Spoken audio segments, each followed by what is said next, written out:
mungkin menjadikan satu pertanda tanya besar di dalam kehidupan kita. Mengapa kita memilih Kristen menjadi agama kita? Mengapa kita memilih Kristen menjadi agama kita? Ada banyak alasan dasar yang dibuat oleh manusia. Namun yang menjadi catatan yang perlu kita garis bawahi, bahwa agama Kristen sangat identik dengan pengikut Kristus.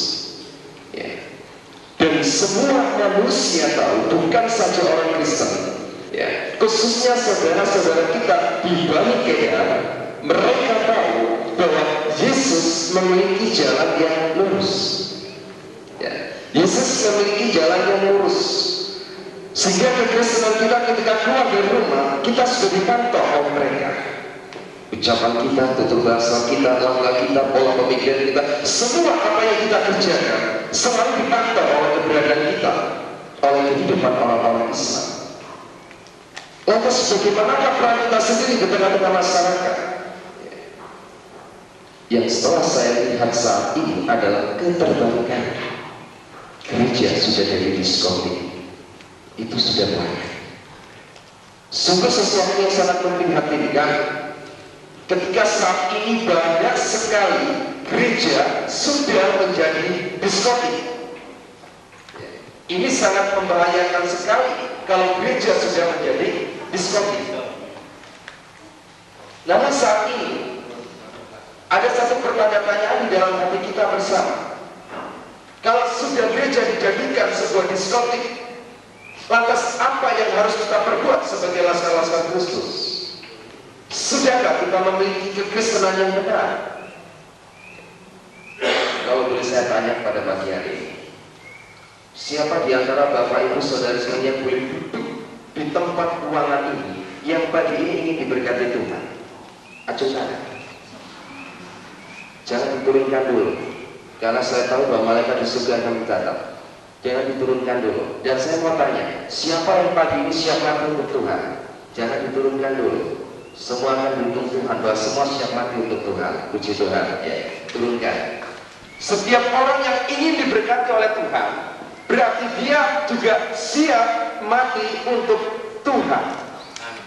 Banyak sekali orang mengatakan kekristenan di akhir zaman, siapa yang ingin diberkati oleh Tuhan, mereka semua acung tangan.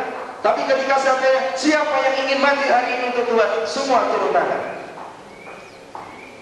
Saya belum siap mati Pak untuk Tuhan, utangku di akhirat. Hidup saya masih ini dan itu Pak. Sehingga satu masalah yang paling terpenting saat ini adalah bagaimana kita bisa menyikapi kekristenan kita di tengah-tengah masyarakat. Bapak Ibu Saudara sekalian, agama ini merupakan suatu propaganda besar ditawarkan di muka bumi ini, khususnya Islam dan Kristen. Ini khususnya. Mengapa harus ada Islam dan Kristen?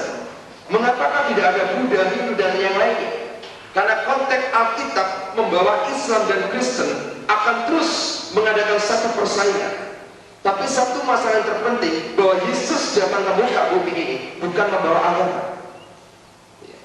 Kalau saudara kita di Islam menganggap bahwa keislamannya itu akan bisa menyelamatkan manusia masuk ke surga dengan kata-kata inna dinna inda wahid Islam, bahwa tidak ada satupun agama yang diridhoi oleh Allah kecuali agama Islam. Apakah benar bahwa tidak ada satupun agama yang diridhoi oleh Allah kecuali Islam? Benar. Jadi saya katakan benar. Memang tidak ada satupun agama yang diridhoi oleh Allah kecuali Islam. Namun dalam tanda kutip, Allah siapakah yang meridhoi Islam itu sendiri? Allah yang kita sembah dengan Allah yang disembah oleh saudara kita di Bani Kedar, ini jelas berbeda. Jadi kalau ada kata-kata inna dinna inda wahid Islam, itu benar. Memang Allah yang ada di bumi Arab meridhoi Islam sebagai agama baru. Perlu saya memberitahu bahwa Islam dengan Muslim itu berbeda. Tapi karena sudah menjadi budaya, orang-orang Islam ini disebut orang-orang Muslim. Sebab Islam ini identik dengan agama, tapi Muslim ini bukan sebuah agama. Muslim ini adalah pribadi sifat ketorekotan hati manusia, sifat tasawufnya hati manusia. Sebab kalau di Al-Quran dikatakan di sana, ya ayyuhalladzina amanu taqullaha haqqa tuqatih wa la tamutunna illa wa antum muslimun. Kata-kata inna dinna illa wal Islam dengan wa la tamutunna illa wa antum muslimun ini sudah berbeda. Ya. Kalau Islam ini agama, kalau Muslim ini bukan agama. Mulai dari zamannya Adam sampai turunnya Isa, ini semua Muslim. Orang-orang yang selalu taat dan tunduk kepada perintah firman Tuhan, ini disebut Muslim. Siapapun bisa menjadi Muslim. Muslim itu bukan agama. Cuma karena sudah jadi budaya bahasa, akhirnya Muslim ini disabotase masuk di dalam agama Islam. Padahal bahasa Muslim ini jelas. Al-Quran memberikan satu pemaparan dengan kata-kata wala tamutunna illa wa antum muslimun. Berbeda dengan kata-kata inna dinna indawahil Islam. Ini perbedaannya. Ada satu hal lagi. Kalau kita seringkali membuat satu tatanan bahasa, mengapa saudara-saudara kita menyebut nama Isa? Ya. Kalau Isa jadi Yesus, ini sangat-sangat berbentangan. Kalau Abraham jadi Ibrahim, mungkin tidak menjadi masalah. Tapi kalau Isa jadi Yesus, ini sangat bermasalah. Tapi ketika kita memahami, masuk di dalam pembelajaran Torekot ke dalamnya, di sini kita akan memahami apa yang disebut Isa. Ya. Isa ini bukan nama. Isa ini adalah gelar. Sehingga Isa itu disebut At-Tauhid. Satu-satunya. Sehingga nama yang terus dihadapkan dan ditulis oleh Al-Quran disebut Al-Masih Isa alaihi salam. Ya. Al-Masih tidak boleh ditaruh di belakangnya Isa, pasti ditaruh di depannya Isa. Al-Masih ini adalah orang yang diurapi Tuhan. Isa ini adalah At-Tauhid satu-satunya. Alaihi salam itu artinya pemberi penjamin keselamatan. Sehingga Isa itu dijuluki Nabi pembawa syafaat. Ya. Jadi kalau diringkes jadi satu, dia orang yang diurapi Tuhan dan satu-satunya penjamin keselamatan. Bukan salah satu. Satu-satunya penjamin keselamatan. Di Indonesia ini dipercaya oleh saudara-saudara kita di Bani Kedar, itu ada 25 para nabi dan rasul.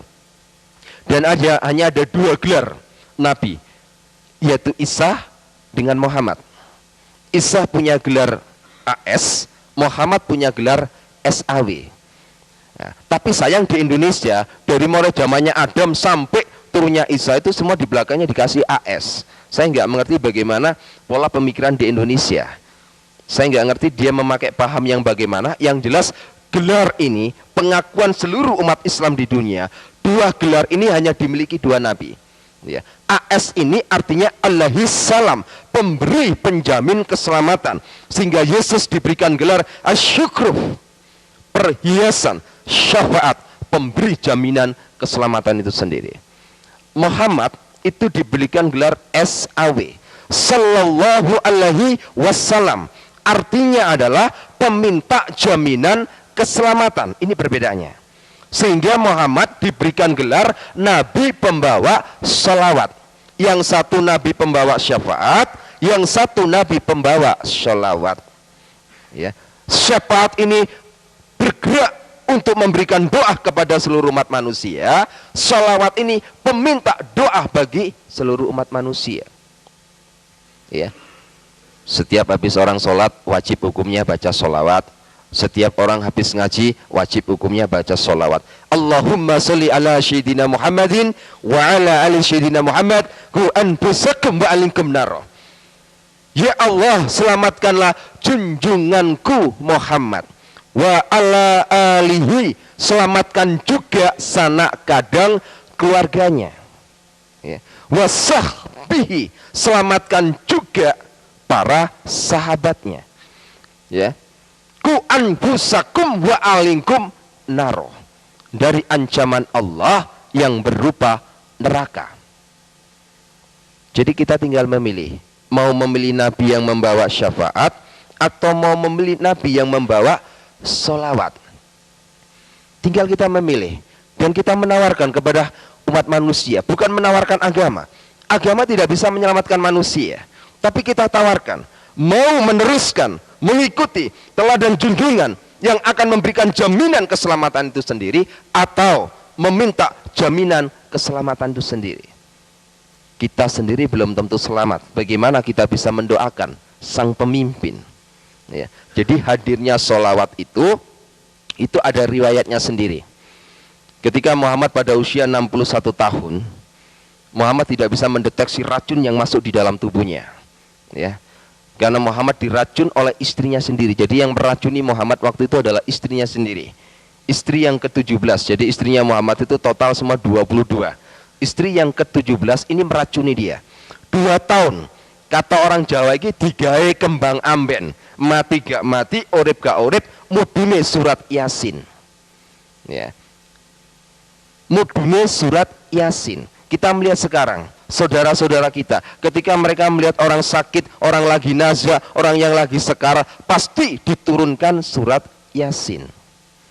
Jadi surat Yasin dibaca, membuat satu pernyataan, lek mati lang mati yo, lek urip lang uripo. Waktu itu juga begitu, karena waktu dibacakan surat Yasin tidak sembuh, malah nazak tidak karu-karuan.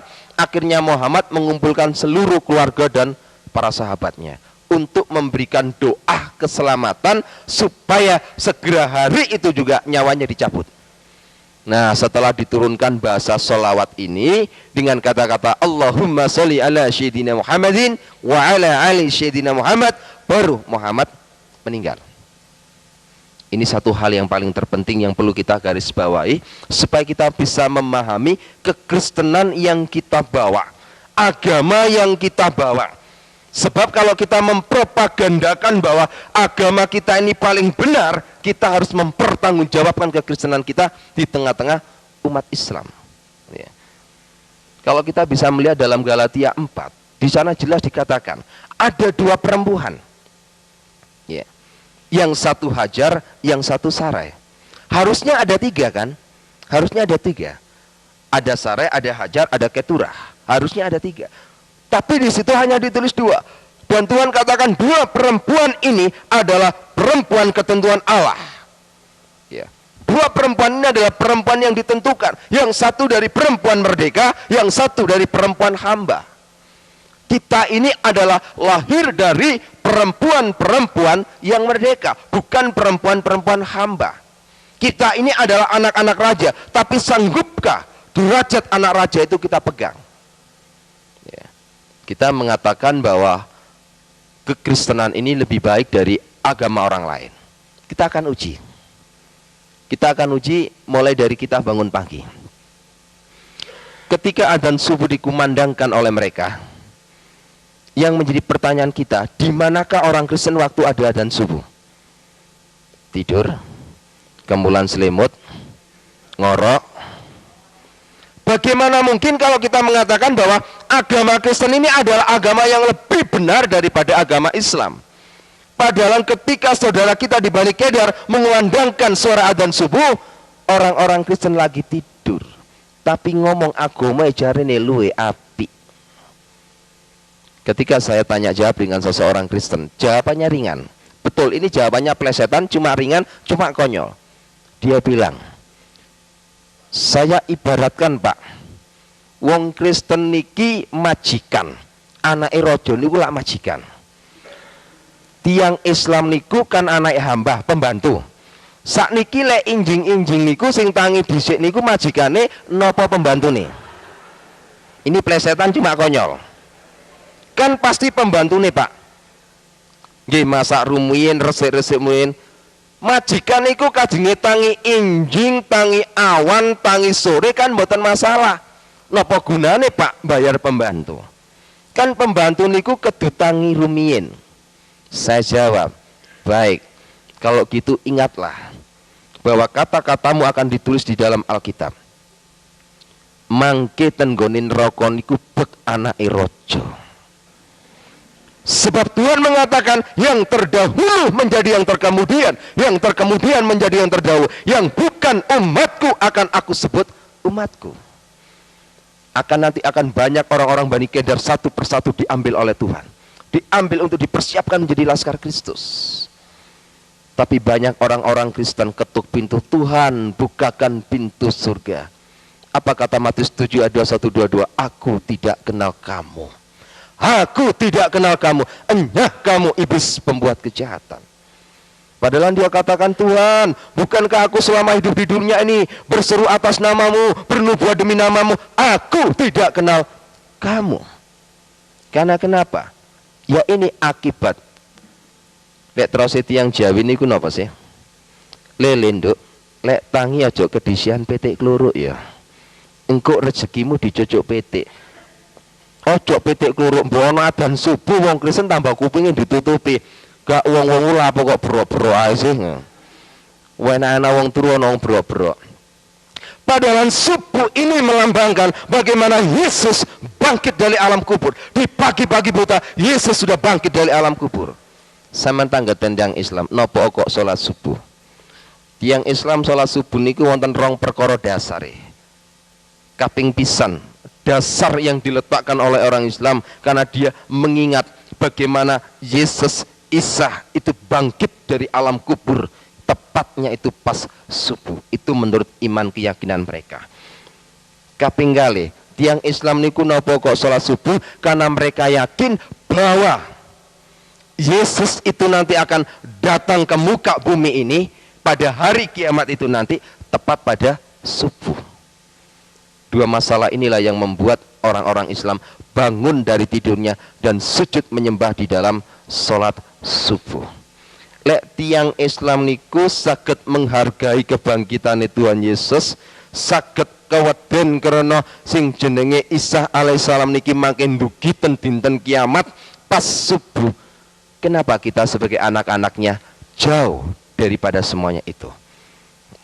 Bapak Ibu Saudara sekalian, ada satu masalah yang terpenting ketika saya ada di Medina sana. Ada satu hal yang terpenting bahwa orang-orang yang berangkat naik haji itu kalau pulang itu yang selalu dibawa adalah air zam-zam. Ya, itu sudah pasti air zam-zam itu nomor satu dibawa. Lek jenengan ziarah ten gone tanggi sing wangsul niki mulai kaji niku sing dipadosi pertama kali banyu zam-zam. Namun yang menjadi permasalahan saat ini, adakah kebenaran di balik air zam-zam ini? Ya. Mereka memburu air zam-zam. Dan Masjid Sunan Ampel niku air zam-zam satu botol aqua itu dijual 12.500. Itu pun dioplos dengan air sumur Sunan Ampel. Begitu mahalnya mereka mengeluarkan uang puluhan juta masuk ke Medina untuk membeli air zam-zam.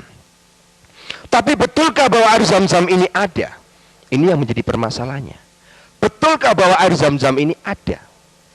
Ya. Ketika kita melihat sebuah sumur di sana, sumur itu ditulis dengan tatanan basah alif, lam, mim. Alif itu Allah, lam itu air, mim itu kehidupan.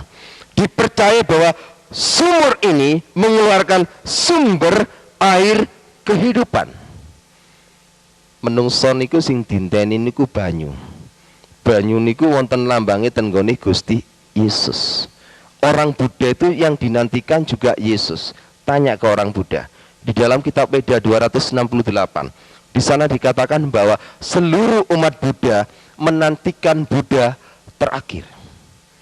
Saudara kita Bani Kedar juga menantikan Yesus. Di dalam surat As-Sukrub 61 jelas di sana dikatakan, wa innahu la ilmu lisya'ati fala tamtaruna wattabi'uni hadza siratal mustaqim. Sesungguhnya Isa hakiman adilah, dia akan menjadi hakim yang adil. Ya, itu ada dalam surat As-Sukrub 61. Menjadi hakim yang adil. Fala tamtaruna wattabi'uni hadza siratal mustaqim. Apa kata Isa di sana? Ikut aku. Aku ini jalan yang lurus. Jadi Al-Quran sudah memberikan gambaran bahwa Al-Quran memerintahkan kepada seluruh umat manusia untuk ikut Isa. Belum pernah ada satupun ayat yang mengatakan bahwa Muhammad ngomong ikutlah aku ini jalan yang lurus. Itu belum pernah ada. Tapi hanya ada satu kata, ikut aku, kata Isa. sebab aku ini jalan yang lurus. Ya. Seringkali saudara kita dalam sholat wajib, seringkali dia yang membacakan pasti surat Fatihah. Dalam ayat yang ke-6 seringkali dibaca dengan kata-kata ihdinas siratal mustaqim. Ya Allah, tunjukkan aku jalan yang lurus. Bagaimana cara kita bisa menginjil? Kita bawa Alkitab. Ini baca Yohanes, Tuhan Yesus ngomong aku jalan kebenaran dan kehidupan. Tidak masuk. Dia akan tertawa, propaganda katanya. Al-Quran bertanya, Al-Quran juga harus memberikan jawaban. Karena kenapa? 75% Al-Quran, seluruh yang ada dalam Al-Quran, 75% sumbernya diambil dari Alkitab. Seluruh yang ditulis di dalam Al-Quran tentang Yesus, tidak ada satupun kesalahan. Tidak ada satupun. Jadi jangan kira Al-Quran itu sebenarnya hanya terjadi kesalahpahaman. Contoh kecil, kalau kita melihat acara Idul Adha, menurut Islam yang disembelih itu adalah Ismail. Menurut orang Kristen yang disembelih ada Iska. Kalau saya sudah lagi bicara bau masakan gini, perut saya keroncongan malian. Ya.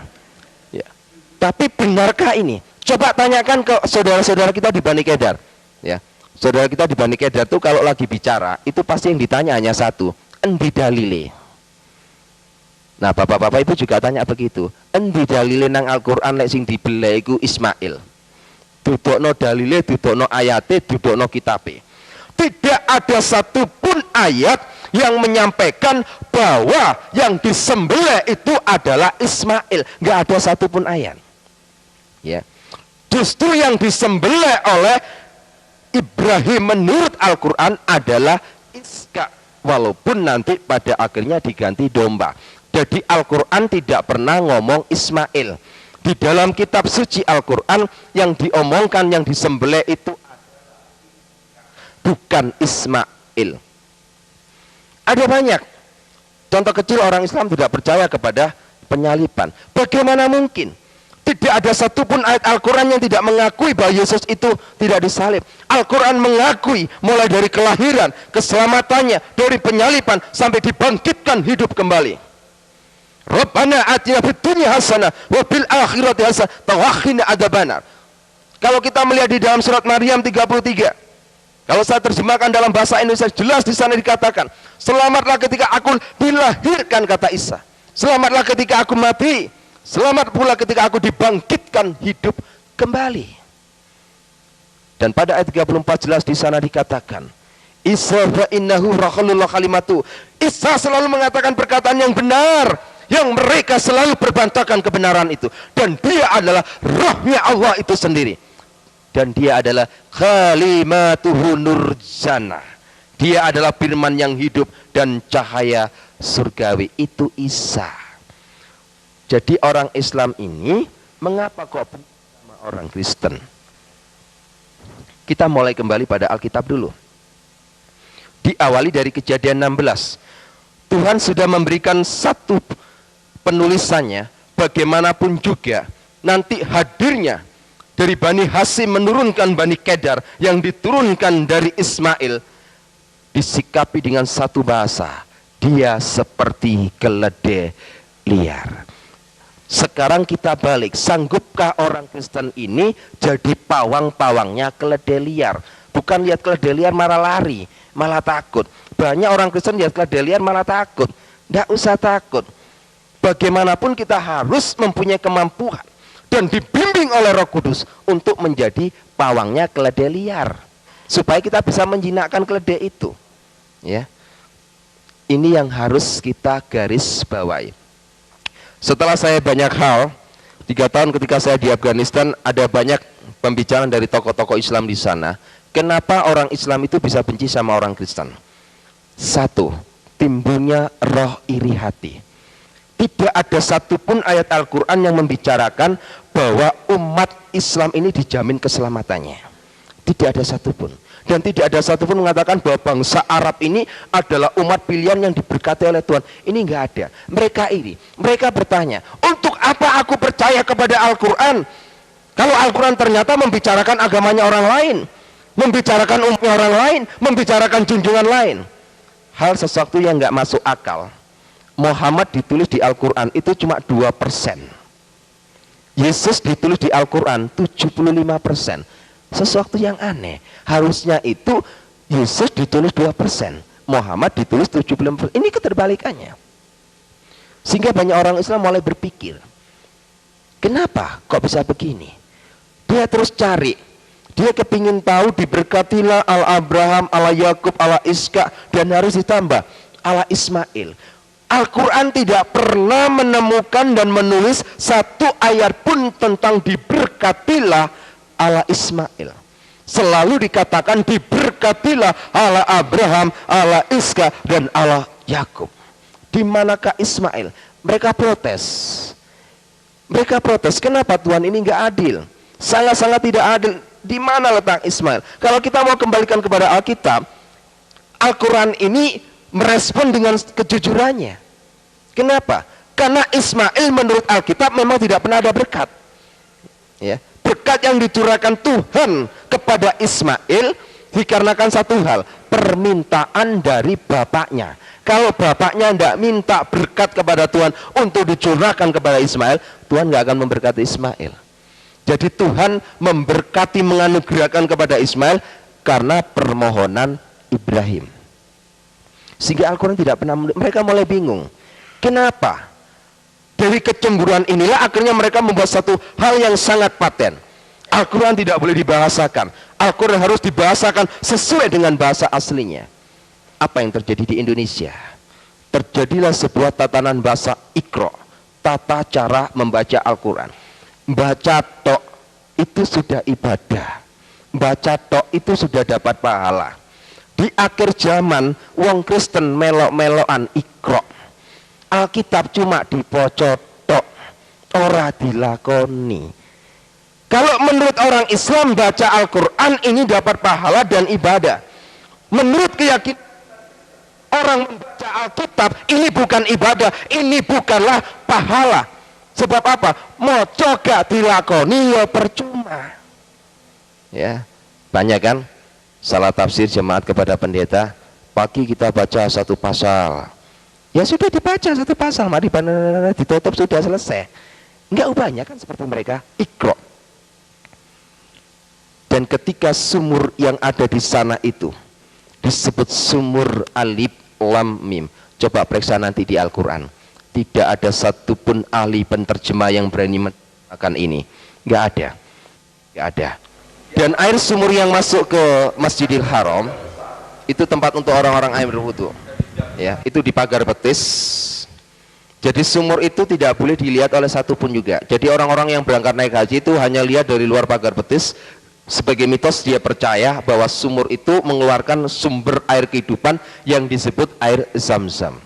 Yang boleh masuk ke sumur itu melihat, yang boleh masuk di dalamnya Ka'bah itu hanya ada dua turunan, Habaib dengan Syekh. Ulama besar pun tidak akan boleh masuk kalau tidak mempunyai gelar Habaib. Ya, Habaib ini merupakan silsilah turunan. Ya, orang yang disebut Habaib itu bukan sekedar orang Arab bisa disebut Habaib, tidak semua orang Arab bisa disebut Habaib. Jadi Habaib ini memang ada silsilah. Orang kalau berani memberikan nama Habaib berarti orang itu pasti mempunyai faktor keturunan dari Muhammad itu sendiri, disebut Habaib. Kebetulan kami sendiri dari keluarga Habaib, jadi kami mendapat izin respon positif untuk melihat sumur itu selama saya ada 4 tahun di sana. Apa yang terjadi? Jadi di sumur yang besar itu, di dalam sumur itu nggak ada airnya, kosong, kering.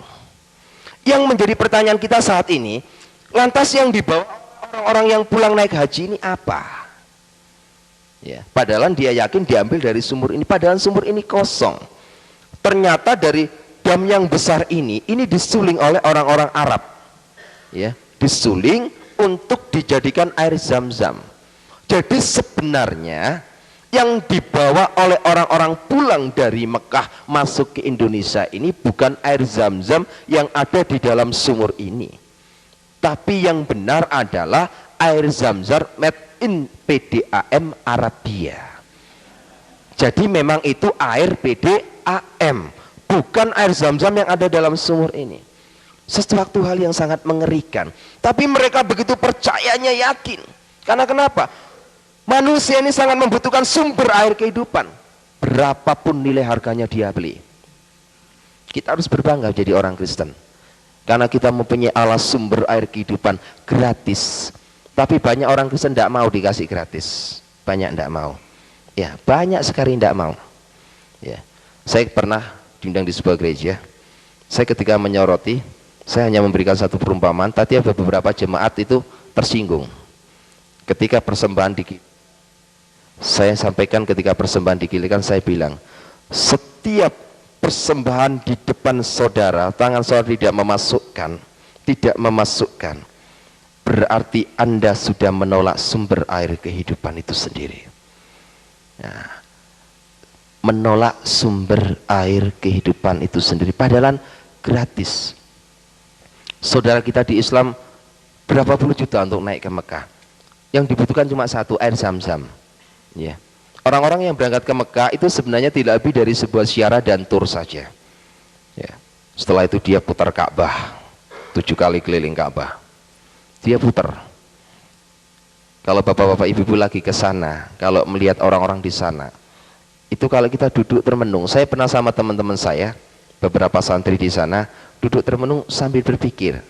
Ketika orang-orang itu putari Ka'bah, lempar batu zumbro, itu mulai saya berpikir, pikiran saya hanya satu, kenapa permainan anak kecil ini dibawa ke sini?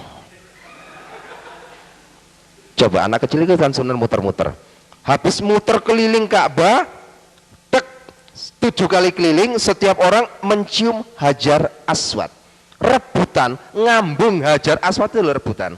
Hajar Aswad itu dihuni dari 8.888 jin, yang dikepalai satu jin yang namanya Huda Al-Fitri. Ngambung jin rebutan. Bojone gak tahu diambung, jin diambungin nang kono. Harus gak lumayan lah wong-wonge. Ngambung jin itu loh rebutan. Ya ini kan mulai pikiran manusia ini perlu diperiksakan ke psikiater. Jin diambung rebutan. Loh betul, orang mencium Hajar Aswad itu tidak semua orang naik haji bisa. Rebutan itu Hajar Aswad ya. Habis mencium Hajar Aswad, berangkat beberapa kilo, ambil batu. Nah ini kan bulinannya arek cilik nih. Ambil batu, di situ ada batu besar. Di sini ada tembok sedikit pemisah, di sini ada batu kerikil, zumbro. Batu kecil dia batu gede. Kayak. Jadi dia melempari terus batu-batu itu dianggap. Jadi dia melempar, disebut pelemparan batu zumbro. Mulai hati saya bertanya, ketika orang-orang itu percaya bahwa setiap pagi batu zumbro kerikil itu ada di situ lagi, dan tanyalah orang itu pada juru kunci, apa jawabnya orang-orang di sana? Batu zumbro niki mudhun swarga. Saya mulai berpikir, mosok Gusti Allah ku ngurusi kerikil tutuk swarga? Coba kita berpikir, swarga iki lho apa nggone kerikil? Mosok Gusti Allah iki gak duwe kerikil nang bumi, cek adohe ngedokno kerikil tutuk. Ini hal yang gak lazim. Padahal apa? Setiap hari itu dibuat lempar habis. Tapi setiap malam batu yang dilemparkan sana dibawa juru kunci lagi, dimasukkan sini lagi. Ya, perputaran. Dan orang-orang yang naik haji ke sana itu saya mulai berpikir, kenapa ya mereka kok begitu ya? Sampai-sampai di sana itu banyak orang yang menghadap kepada makamnya Nabi Muhammad itu banyak. Ada yang minta pesugihan, ada yang minta supaya tokonya laris, ada yang minta proyeknya bisa berhasil, ada yang minta nomor togel. Banyak hal di sana. Iya, banyak hal. Sampai-sampai ada seorang, sebab masalah di sana itu banyak tengkulak-tengkulak pedagang-pedagang yang gaya menipu. Orang Indonesia ini kan mudah dibodohi. Kejelekannya orang Indonesia ini percaya pada mitos yang over berlebihan. Tasbih, orang Arab tuh nggak kenal sama tasbih. Di Masjidil Haram tuh nggak ada orang sholat pakai tasbih, itu nggak ada. Adanya di Asia Tenggara khususnya Indonesia. Jadi tasbih itu diambil dari Indonesia, dibeli oleh orang-orang Arab dari Arab, dibeli lagi sama orang-orang Indonesia. Kan bingung nggak? Wong-wong ki bingung. Tasbih ini digawe puter-puteran. Tapi dia yakin, dia nggak peduli tasbih ini dari mana saja, asal tersentuh dengan tanah suci Mekah, dia yakin ada kekuatan di sana. Nah inilah satu hal mulai saya bertanya dalam hidup saya. Sumur ini saja sudah membohongi umat manusia. Tapi satu hal, ada rasa iba dan prihatin. Mengapa saudara-saudara kita ini yang saat ini membutuhkan air kehidupan, kita yang memegang air kehidupan, kenapa kita tidak memberikannya? Mereka saat ini haus. Ya, apa yang ditulis, yang diramal oleh kitab Nabi Amos, Tuhan katakan jelas di sana. Pada akhir zaman nanti itu Tuhan akan menurunkan kelaparan dan kehausan, tapi bukan kelaparan dan kehausan akan makanan minuman, tapi kelaparan dan kehausan akan firman Tuhan. Saat ini saudara kita di Bani Kedah itu lapar dan haus. Kitalah sebagai pemegang kunci. Jangan takut. Jangan takut. Orang Bani Kedah itu nggak perlu ditakuti, nggak usah takut. Waktu mati ya sudah mati, nggak masalah. Ya. Nggak usah takut kita jadi orang Kristen. Kita mati hari ini pun tidak masalah. Tuhan sudah sediakan rumah di surga. Asal ojo ninggali utang dhisik nang donya, ninggali utang payah, tagih nang akhirat nanti. Bapak Ibu Saudara yang terkasih, satu hal yang ada di Mekah sana tidak pernah merubah hidup saya untuk menjadi orang Kristen, tidak. Ya, saya memang mulai ada rasa kesyakan, tapi bukan berarti saya kepingin melirik agama Kristen untuk menjadi pilihan agama saya, tidak juga. Sebab di mata hati saya tetap menganggap bahwa Kristen itu adalah agama kafir, mentuhankan manusia, mentuhankan seorang nabi, Tuhan kok punya anak, berbagai banyak hal. Sehingga mulai saya menyelidiki, untuk melihat Yesus sebagai Tuhan tidak bisa melalui sekolah teologi. Saya nggak percaya, sangat-sangat nggak percaya kalau sekolah teologi bisa membuktikan bahwa Yesus itu Tuhan. Saya pun tidak percaya kalau sekolah teologi bisa membedah Allah Trinitas. Mulai zaman kecil saya sampai sekarang, perdebatan Allah Trinitas terus terjadi. Karena kenapa? Terlalu banyak teori. Kekristenan kita ini hanya ada satu, memiliki Roh Kristus. Kita punya talenta, punya karunia, apa saja kalau hati kita nggak ada Roh Kristus, itu namanya pembohong. Apapun yang kita perbuat, Roh Kudus akan bekerja.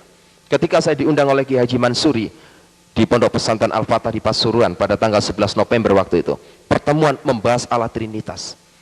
Banyak orang teologi mengatakan itu kayak matahari, kayak rokok, kayak apalagi, banyak perumpamaan Allah Trinitas, semua difatalkan.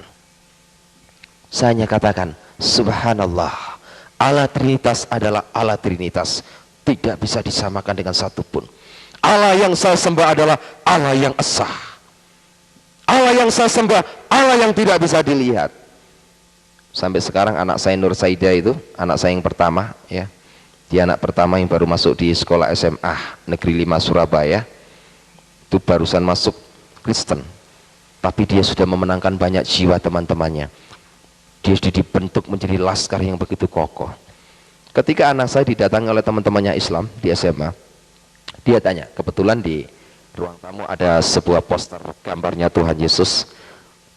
Anak-anak saya ditanya oleh teman-temannya, ini adalah jebakan, berhati-hatilah. Kalau kita sampai orang Islam bertanya kepada kita, itu gambarnya siapa? Kita akan jawab, itu gambarnya Tuhan Yesus. Jangan salahkan kalau orang Islam ngomong bahwa kita ini orang kafir. Ya, berhati-hatilah. Itu gambarnya Tuhan Yesus. Loh, Tuhan kok bisa digambar? Kan logis ya, sangat logika. Masa Tuhan bisa digambar? Jadi harus kita melihat satu ruang lingkup di mana kita berbicara. Kalau kepada saudara kita di Bani Kedar, jangan sekali-kali bilang itu adalah gambar Tuhan Yesus. Tapi sampaikan, berdasarkan dalam surat Al-Anas ayat 2 dan 3, ia adalah Malikinas. Yesus iku rojoni menungso. Dia adalah Ilahinas. Ilahi menungso ilahi. Yesus adalah ilahi manusia, dia adalah manusia ilahi. Yang digambar, yang dilukis ini adalah manusia adanya, tapi dia adalah ilahi itu sendiri. Disebut ilahinas, ilahi manusia, manusia ilahi. Orang Islam gak akan bisa jawab. Tapi kalau kita tetap ngotot iki gambari Tuhan, dia tetap akan memprotes kita. wong Tuhan kok iso digambar. Lah lek Tuhan iku digambar, wong Kristen iku kafir. Masa bisa Tuhan digambar? Tuhan itu sesuatu sinar, cahaya yang nggak mampu ditelaah oleh mata manusia. Bagaimana mungkin bisa digambar? Jadi yang digambar ini adalah ilahin nas. Dia adalah Isa innahu, dia adalah Rasulullah itu sendiri, dan dia adalah Khalimatuhu, dia adalah firman yang hidup. Ini satu hal yang menjadikan satu perbentangan hidup saya. Ketika saya habis dari Medina di Afghanistan, saya keluar, saya dipersiapkan untuk menjadi laskar jihad. Ya, sebelum saya menjadi laskar jihad, saya benar-benar dibentuk. Waktu itu ada di Ambon, ya, saya bersama Ustadz Japar waktu itu. Karena laskar jihad ini merupakan sebuah laskar yang memang dipersiapkan betul untuk menghadapi kelompok-kelompok orang-orang Kristen. Terus lahirlah EPI itu sendiri. Pada saat itu Jawa Timur masih kosong, masih belum ada gerakan orang EPI sama sekali.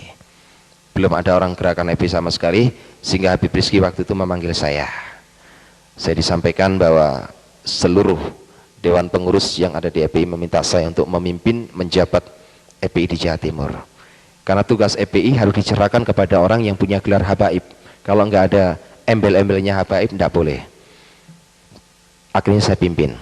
Karena pemimpin EPI harus mempunyai banyak kriteria. Salah satunya tidak pernah kenal kompromi. Tidak pernah kenal kompromi sama sekali. Bengis, licik, picik. Itu sudah saya program. Pada tanggal 10 Januari pada tahun 2004 ketika saya diangkat menjadi ketua EPI di Jawa Timur ini, saya sudah persiapkan begitu detailnya. Tugas saya hanya satu, hancurkan kelompok kristenisasi di Indonesia. Dan saya akan hadapi setiap gerakan-gerakan orang-orang Kristen di Indonesia. Siapapun juga dia, saya akan hadapi. Dan rencana jahat saya ini sudah mulai saya timbulkan program untuk membuat satu kekacauan, untuk membuat satu pengeboman, untuk membuat satu ini dan itu. Saya meminta data pada kasus tahun 96 di Surabaya, saya sudah berikan data lengkap. Dan saya sudah punya nama daftar nama-nama gereja yang sudah saya persiapkan untuk saya sikat habis. Saya sudah siapkan, rapatkan barisan, saya siap kontak di Sukun. Kebetulan markas saya ada di Malang, di Sukun. Ya, 500 meter dari Sekolah Alkitab Nusantara. Itu markas besar saya, sampai sekarang tetap berdiri teguh. Mereka setiap hari Kamis kumpul, selalu pakai jubah, pakai celana 3/4. Tanya, itu dalam kepimpinan saya, sekarang dipimpin oleh Ustadz Tusnul. Ya. Satu kepimpinan saya persiapkan. Tapi apa yang terjadi? 2004 adalah tahun persiapan saya untuk menghancurkan orang-orang Kristen. Saya nggak mengerti mengapa saya benci kepada orang Kristen. Saya tidak mengerti. Hanya saya ditanamkan oleh guru saya bahwa orang Kristen itu kafir. Walan terdoa angkal Yahudi wala Nasoro. Hatta tatabiya milatam. Wong Yahudi ku enggak ubah kalau babi. Wong Kristen itu enggak ubah seperti anjing. Dia adalah haram. Penanaman itu tertanam dalam hati saya. Sehingga saya katakan orang Kristen ini memang orang pembuat kerusuhan. Kebencian saya semakin mendalam. Saya persiapkan betul. Nah, kebetulan saya sendiri terlibat dalam Dewan Pengurus sebagai penasihat paguyuban paranormal. Nah, waktu itu Ki Joko Bodo sempat ngebel saya, Habib, boleh nggak saya meminta sesuatu untuk mendampingi saya untuk melacak golekan kencono bersama beberapa teman paranormal. Akhirnya saya iakan. Ya, memang saya secara pribadi mengenal dunia goib itu bukan belajar dari turunan. Jadi saya usia 4 tahun itu saya sudah bisa melihat, oh di situ itu ada ini dan itu. Sehingga ketika LaTV membuka satu peran tim pemburu hantu, kami terlibat di dalamnya untuk menjadi tim pemburu hantu di sana. Ya, mungkin yang sering kali lihat LaTV tidak akan asing karena rambut saya waktu itu masih panjang. Ya, tapi sekarang seringkali di siaran tayang, di siaran tunda ulang terus itu terjadi di LaTV. Saya nggak tahu apa motivasinya, tapi saya biarkan aja. Saya merasa juga nggak dirugikan dalam hal itu. Satu masalah yang sangat terpenting waktu itu, tepat pada tanggal 29 Maret, saya bersama rekan-rekan untuk mengambil golekan kencono itu. Ya, apa yang terjadi? Rata-rata orang yang bisa mengambil itu kan ada satu kekuatan yang disebut ilmu rogo sukmo. Jadi melepaskan rogoh dari sukmanya ini, keluar, masuk ke alam lain. Pada tanggal 29 Maret itulah pertemuan saya pertama kali dengan Yesus.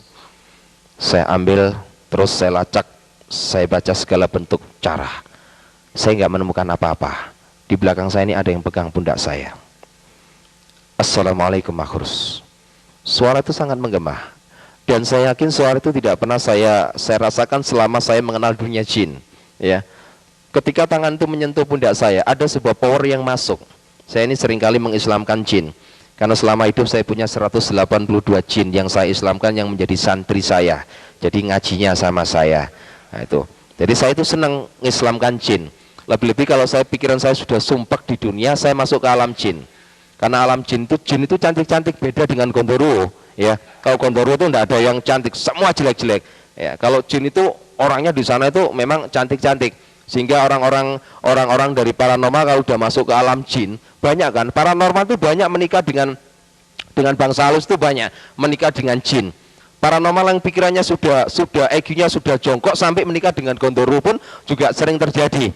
Ya, padahal bersentuhan saja saya rasanya juga bagaimana kan, sebab Gondoruo itu dari jarak radiasi jauh gitu baunya sudah tercium. Jadi Gondoruo itu baunya arus amis gitu. Makanya di desa-desa kan kadangkala ada suaminya meninggalkan istrinya, terus ada yang datang persis suaminya, ya kan? Nah, Gondoruo itu pintar mendo-mendo jadi orang lain, tapi dia nggak bisa merubah kakinya. Jadi mulai wajah sampai kaki ini bisa. Jadi lutut ini sampai ke bawah tetap kakinya Gondoruo. Jadi dia hanya bisa merubah dari sini sampai ke atas, dia bisa merubah. Ini seringkali kejadian, ya, seringkali kejadian. Ada banyak memang ya. Saya seringkali ditanyakan oleh orang Kristen, Pak, apakah betul Nyi Loro Kidul itu ada? Saja betul. 1 bulan saya 2 kali. Karena saya ada ikatan perjanjian darah dengan Nyi Loro Kidul. Jadi Nyi Loro Kidul itu bukan mitos, bukan cerita dongeng rakyat, bukan. Nyi Loro Kidul itu memang betul-betul ada. Saya yang jadi saksinya. Saya melihatnya sendiri, saya melihat kerajaannya sendiri, semuanya itu ada. Karena itulah kekuatan iblis. Ya, setan itu semuanya bisa berubah-berubah dalam segala hal. Ya, segala bentuk kekuatan apapun itu ada. Ya, sampai orang-orang paranormal ada yang menjual selendangnya Gondoruo, ya, banyak. Itu asli dari sana memangnya. Sampai jual tuyul. Zaman saya dahulu tuyul itu dijual 5 juta. Sekarang tuyul itu sampai 10 sampai 20 juta, tergantung kesaktiannya. Kalau yang betul-betul ekspor impor, tuyul itu sampai 30 juta per biji. Ya. Betul ini, tuyul itu mahal, ya, betul, tuyul itu mahal, ya, per ekor itu bisa sampai 30 juta, kalau kesaktiannya itu bisa menembus dari 3 dimensi, itu sampai 30 juta, jadi tuyul itu juga punya ilmu. Kalau yang paling murah itu 10 juta, paling murah, ya, paling murah, biasanya kalau paling murah itu yang jadi korban istrinya, ya, istrinya itu tubuhnya enggak pernah bisa gemuk, kurus saja. Karena kenapa? Tuyul ini sering ngempeng, kata orang Jawa itu ngempeng, ya, ngempeng ke istrinya, ya, berhati-hatilah, ya. Jadi kalau ada orang kurus perempuan, berhati-hatilah, jangan sampai ngingut tuyul, ya, jangan sampai, ini bahaya, ya, ini sesuatu yang bahaya. Bapak-bapak, ibu, saudara sekalian, satu hal yang sangat perlu kita garis bawahi. Setelah Tuhan memberikan satu hal kepada saya toleh ke belakang, dia menyodorkan tangannya. Inikah yang kamu cari? Sebelum saya masuk ke alam gaib, itu yang namanya golean kencono itu sudah diseket, gambarnya seperti demikian. Tapi di tangan orang itu saya tidak melihat gambar seperti golean kencono, persis seperti roti. Ya, saya mulai berpikir, bukan itu yang saya cari. Dia tetap ngomong, ambil ini. Dia tetap ngotot. Saya hanya melihat tangan waktu itu, tangan dan suara. Tangannya ini penuh dengan sinar yang saya tidak bisa lukiskan. Saya tidak bisa menerima itu. Karena saya nggak bisa menerima, waktu habis. Orang Rogo Sukmo ini ada sebuah waktu. Kalau waktunya habis, dia tidak kembali ke tubuh jasadnya, ini tubuhnya akan hancur. Jadi saya kembali lagi, omong punya omong. Nah, waktu itu Ki Joko Bodo tanya pada saya, Habib, kira-kira sudah bisa deteksi? Sudah. Saya cerita kepada Ki Joko Bodo, apa yang terjadi? Paranormal itu berbeda dengan ustadz. Ya, kalau paranormal itu juga bukan orang Islam. Kayak Ki Joko Budo itu bukan orang Islam. Jadi sholat juga enggak, megang Al-Quran juga enggak. Karena kenapa? Rata-rata kalau asli paranormal itu tidak percaya pada surga dan neraka. Termasuk Ki Joko Budo, Ki Gendeng Pamungkas. Itu termasuk orang-orang yang tidak percaya kepada surga dan neraka. Tapi aneh, ketika saya sampaikan kepada Ki Joko Budo menyampaikan kepada saya, Habib, apa yang Habib lihat itu tadi, itu adalah lambang swarga. Ya, ini saya terjemahkan karena beliau kalau ngomong sama saya bahasa Jawa. Habib, sing jenengan tinggal niku mau sakjane wujude swarga. Saya mulai berpikir, orang yang tidak percaya kepada surga dan neraka, dia bisa membuat pernyataan bahwa itu adalah wujud, widatul wujud dari Nurjana itu sendiri. Terus saya bilang, tolong deteksi, ya, deteksi tangan siapa yang menyentuh saya. Bukan apa-apa, sekedar bahasa orang yang lagi putus asa. Saya mau balik lagi ke jasad saya. Akhirnya dalam hati saya waktu itu mulai baca Subhanallah. Terus saya baca Walhamdulillah. Saya terus membacakannya. Subhanallah, maha suci Engkau ya Allah. Aneh, tak pocono surat jin mendatangkan kekuatan itu gak teko-teko. Tapi ketika saya baca Subhanallah, maha suci Engkau ya Allah, dia datang. Ini mulai jadi perhitungan saya. Di pojokno surat jin gak teko, di pojokno maha suci datang. Ketika datang saya dalam kondisi tertundung. Saya merasakan datang tuh biasanya memang orang-orang ahli gaib itu merasakan ada kekuatan angin besar, itu dia rasakan, itu datang. Nah ketika datang, dia langsung katakan satu hal kepada saya. Tanpa tedeng aleng-aleng, dia langsung sampaikan satu kata kepada saya. Ya ayyuhalladzina amanu tubilole tobatana suha. Hai makrus, bertobatlah kamu. Sesungguh-sungguhnya engkau bertobat kepada aku. Saya tanya, siapa kamu? Saya dalam keadaan kontak batin. Dia nggak mau memberitahu saya. Dia sodorkan tangannya persis seperti pertemuan pertama di belakang saya. Dia sodorkan tangannya. Ambil ini. Saya mulai bingung. Kenapa saya harus suruh mengambil ini? Saya tetap ngotot, siapa kamu? Saya hanya menyampaikan kalau saya mau ambil jimat itu, kalau engkau menyebutkan siapa nama kamu. Tetap tidak mau menyebutkan namanya. Akhirnya saya terpaksa harus mengambil benda dari tangan orang itu. Yang di atas tangan itu adalah roti. Ketika saya ambil, apa yang terjadi?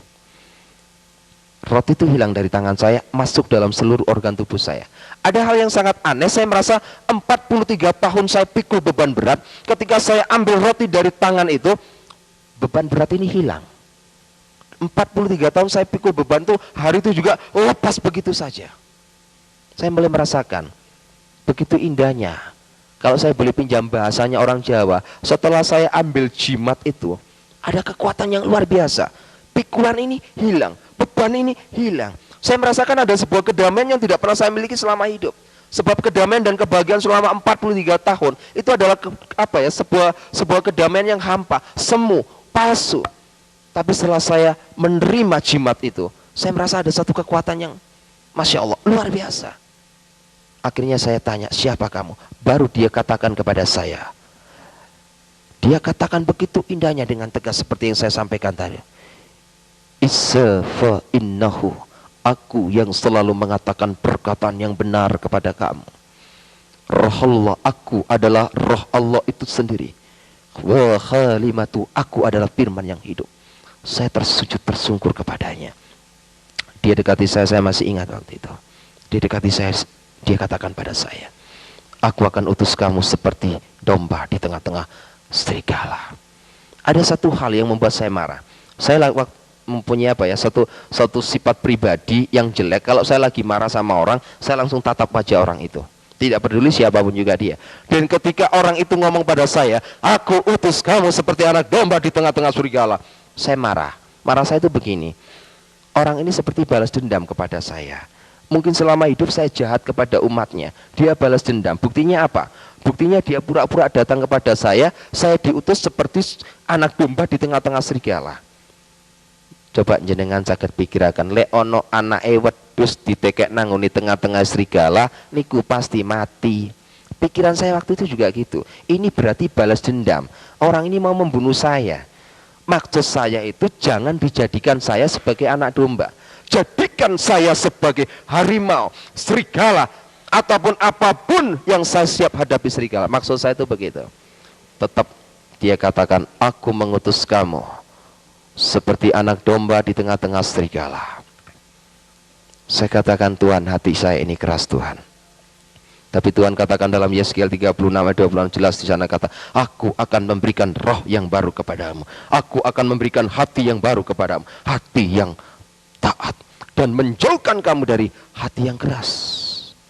Saya mulai adem ayam, marah hati saya. Mulai saya berpikir, terima kasih Tuhan. Saya mulai berpikir lagi, apa yang harus aku lakukan untuk menjalani sebuah kehidupan ini.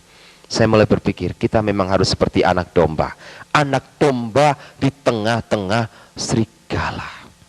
Kita persiapkan hidup kita untuk menjadi laskar-laskar Kristus. Sehingga apa yang menjadi kejahatan saya, yang sudah saya program pada tahun 2004, Tuhan fatalkan. Akhirnya saya mau ambil keputusan, ikut Yesus. Apa yang terjadi?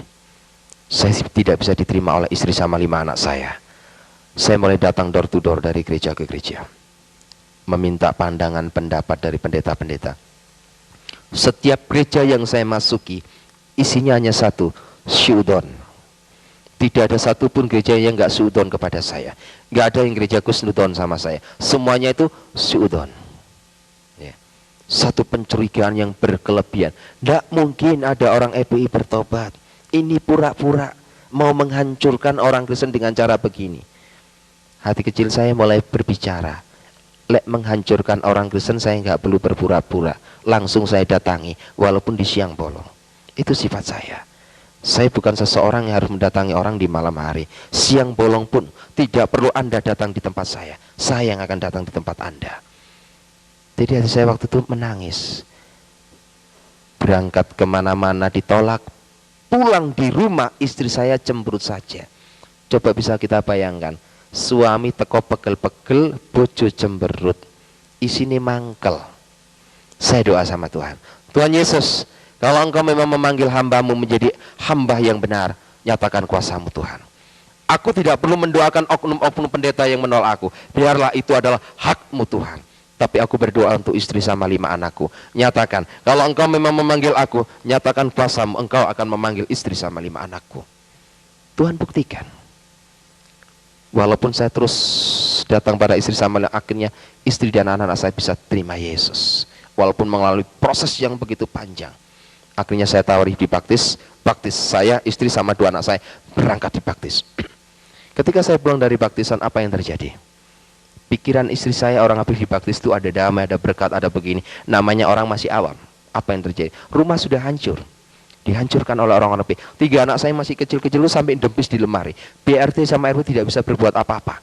Karena pasukan FPI hampir 2 truk turun lapangan. Rumah saya diobrak-abrik. Saya berlutut di hadapan Tuhan. Hampir 3 bulan saya mengalami peperangan. Setiap pagi saya harus kerja bakti. Sebab di depan rumah itu dibuang kotoran manusia. Setiap pagi saya bersama istri anak-anak saya kerja bakti. Terima kasih Tuhan. Akhirnya keluarga besar saya dari Bangkir memberikan 1 delden. Hari ini engkau keluar dari rumah itu tanpa membawa apa. Atau kamu kembali kepada habitatmu. Kalau tidak, out, keluar. Tepat jam 11 malam. Tidak ada negosiasi lagi. Saya bersama istri sama 5 anak saya keluar dari rumah Tanah Merah dengan sebuah tangisan.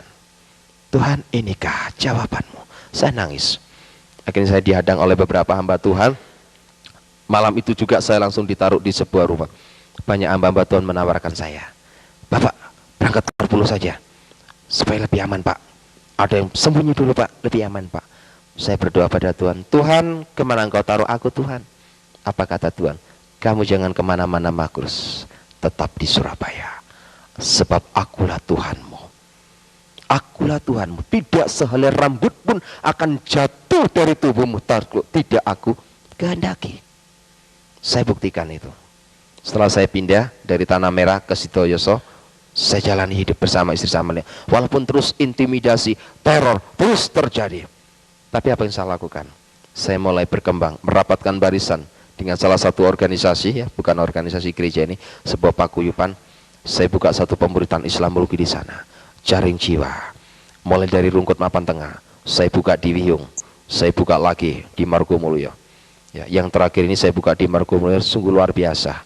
Karena dari 57 karyawan yang ada di situ, tidak ada satupun orang Jawa, semua orang Madura. 3 orang bertobat, yang lainnya masih mau mendengar. Ini sudah rasa cukup. Saya lebarkan sayap sampai ke Jombang. Dan tugas saya sekarang melayani dia. Walaupun sekarang saya menghadapi intimid, tekanan apapun. Lantas bagaimana peran kita melihat kenyataan yang terjadi saat ini? Jangan takut. Awal pertama perjanjian baru dibuka dengan kata-kata jangan takut. Apapun yang dibuat oleh Amrosi Imam Samudra dibenarkan menurut hukum Alkitab. Karena apapun yang dibuat oleh Amrosi Imam Samudra, Abu Bakar Basir, dan semua orang-orangnya, ini sudah diramal. Kalau kita kembali pada Yohanes 16 ayat 2, jelas di sana dikatakan, kamu akan dikucilkan. Dan setiap orang yang membunuh kamu, menganggap dirinya berbakti kepada Allahnya. Ngerampok, membunuh, ngebom, ini dianggap berbakti kepada Allahnya. Membunuh berteriak Allahu Akbar, ngebom tetap berteriak Allahu Akbar. Ini sudah ditulis dalam Yohanes 16 ayat 2. Tapi ada satu masalah Tuhan Yesus pesankan, ada domba dari kandang lain yang harus aku tuntun juga. Ini permasalahannya. Haruskah kita membenci? Tidak. Apapun yang mereka berbuat, tidak ada kebencian dalam hati kita. Ada domba dari kandang lain yang harus aku tuntun juga. Bahasa harus aku tuntun juga, ini sekarang diamanatkan kepada kita sebagai anak-anaknya. Untuk meneruskan kata-kata harus aku tuntun juga. Domba dari kandang lain, berarti di luar orang-orang Kristen. Itu bisa Buddha, itu bisa Hindu, bisa Konghucu, bisa juga orang-orang Islam sendiri. Ini adalah tugas kita, mengemban tugas amanat agung Tuhan Yesus Kristus. Yang jelas bagaimana saat ini kita bisa mengantisipasi situasi orang-orang FPI. Peran apa yang harus dia lakukan? Peran FPI hanya satu, mendirikan dan menegakkan syariat Islam di Indonesia ini. Sebab dianggapnya orang-orang NU sudah tidak punya kemampuan. Ya, di Indonesia ini mayoritas orang NU. Cuma orang NU ini tidak sempurna di dalam Islam. Ya, itu memang benar. Kenapa tidak sempurna? Karena orang NU ini menggabungkan antara Islam dan Jawa. Ya, Islam dan Jawa, tidak murni Al-Quran semuanya. Tapi kelompok Habib Rizki, Abu Bakar Basir, semua orang-orang ini memang memakai satu faham Al-Quran murni. Jadi menegakkan negara syariat Islam dengan hadirnya Laskar Jihad, ya, dengan hadirnya MI yang dipimpin oleh Abu Bakar Basir, dengan hadirnya FPI yang dipimpin oleh Habib Rizki. Itu belum organisasi-organisasi lain yang terhitung, ya, yang terhitung pada tanggal 23 Desember tahun 2006 kemarin, ada sekitar 8 organisasi Islam di Indonesia merapatkan barisan, menyatukan misi dan visi mereka. Dan di antara organisasi ini tidak ada NU dan Muhammadiyah. Organisasi ini sudah merapatkan barisan. Sekarang tinggal kita. Kita sudah paham bagaimana peran mereka. Kita pun juga harus merapatkan barisan. Rapatkan barisan. Gempur dengan doa dan puasa. Siapkan laskar-laskar Kristus. Asal jangan takut. Ya, 2 hari ini saya kucing-kucingan. Keluar rumah kayak ada perasaan takut gini. Kucing-kucingan. Sampai istri saya, anak-anak saya menghadapi satu tekanan. Setiap saya keluar dari rumahnya saya katakan, ikhlaskan saya. Kalau memang nyawa saya harus jadi taruhannya. Tidak peduli. Mati pun hari ini asal jangan mati menjadi penjahat. Mati karena pikul salib, martir untuk Tuhan, itu tidak menjadi masalah. Ada saat dan waktunya itu semua terjadi. Bapak Ibu Saudara sekalian, dari sinilah bagaimana kita bisa mengantisipasi situasi dan kondisi negara kita yang sudah terpuruk ini. Saat ini adalah tugas-tugas kita. Saya sangat prihatin akan gerakan gereja-gereja di Indonesia ini, yang secara jujur saya katakan perkembangannya sangat minus, ya. Sehingga ketika 2 SK Menteri diturunkan itu alhamdulillah, karena hadirnya 2 SK Menteri ini dapat membuat introspeksi oknum-oknum pendeta yang harus mereka tingkatkan dalam pola berpikir. Jangan bangun gereja kalau nggak punya jemaat. Bangun gereja kalau jemaat, tiwas terjadi fitnah. Fitnahnya apa? Antar pendeta menjelekan. Di Surabaya itu banyak gereja-gereja dibangun. Setiap pendeta berbicara, ayo kita berdoa bersama-sama, imani supaya malaikat Tuhan kursi-kursi yang kosong ini kita imani, supaya minggu depan kursi yang kosong bisa diisi. Bagaimana bisa diisi kalau dia nggak mau menginjil? Gak bisa diisi. Jemaatnya orang lain masuk. Putar aja kayak sirkulasi. Loh, katanya gereja Tuhan sudah mulai bangkit, ya. Banyak pendeta dari luar negeri menubuatkan, oh, gerakan Kristus sudah mulai hadir di Indonesia. Bisa hadir kalau kita siap menerima, mengemban amanat agung Tuhan Yesus. Loh, gereja itu kayak perputaran. Maaf kata, memang tidak ada. Maka tadi saya katakan gereja itu kayak diskotik sekarang. Saya rindu gereja itu dijadikan laboratorium, menggodok manusia-manusia yang hidup dalam dosa. Tapi enggak, gereja-gereja sekarang di Surabaya sudah jadi diskotik semuanya. Hampir, ya. Kenapa saya katakan jadi diskotik? Coba lihat, saudara kita Bani Kedar, lihat. Katakanlah ada seorang wanita muslimat, lihat. Delon iki wong wedok Kristen, iku apa nang gereja apa nang diskotik? Ya. Pakai rok sekian. Kadanglah udolnya sampai ketok kayak wong penyanyi India. Ini satu pengalaman bagi saya. Ketika saya baru bertobat, saya duduk di sebelah seorang wanita. Di sini ada beberapa hamba Tuhan. Nah, kebetulan waktu hening, firman Tuhan dibacakan. Nah, kebetulan yang duduk ini banyak perempuannya. Tanpa saya sadari, saya toleh ke sebelah saya. Saya punya mata ya, saya pasti noleh ke sebelah. Masya Allah. Jadi ketika dia duduk, ini roknya sampai sekian. Jadi dalam keadaan hening, saya keluar kata-kata, hening, gereja hening, satu suara dengar, Subhanallah, saya bilang. Jadi ketika noleh saya katakan, Subhanallah. Semua orang gereja dengar, mengarahkan kepada saya. Yang namanya Pak Nason di sebelah saya tanya, Pak, ada apa Pak? Anda ada apa Pak gitu. Tidak ada apa-apa, tapi mata saya masih ngelirik lagi. Nah inilah, saya katakan, banyak kaum Hawa sudah menjadikan gereja jadi diskotik. Tuhan tidak membutuhkan baju mahal, harga 10.000 pun tidak masalah. Yang penting sopan, ngadep pangeran, ngadep Gusti Allah, kedu sopan, tertib, dan ada aturan. Enggak, sekarang ini waduh, pakai you can see, rambutnya disemir, wis elek disemir tambah elek pisan. Ya kan? Ya kan disorot sama orang-orang Islam ini, disorot.